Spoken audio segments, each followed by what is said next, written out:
Paano nga ba tayo yayaman?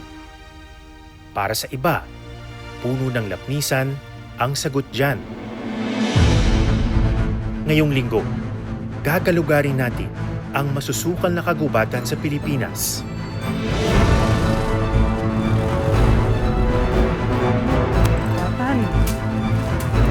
Para sa isang puno na nanganganib ng maubos. Kikilalanin natin ang mga nasa likod ng umuusbong na industriya. So magitan ng Agarwood, dito lang po ako makatutulong sa kanila na ma-elevate po natin yung kanilang income.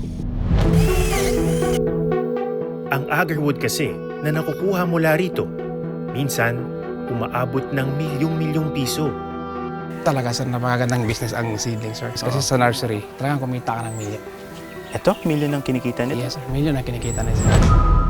Pero ang Agarwood, ugat din ng iligal na kalakaran.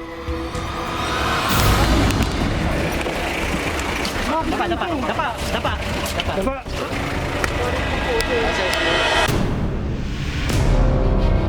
Pangako nito'y kasaganaan sa ilang naghihikahos na komunidad.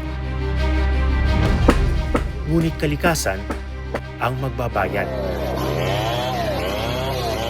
Masasagip pa ba o tuluyan ang maglalaho ang gintong puno?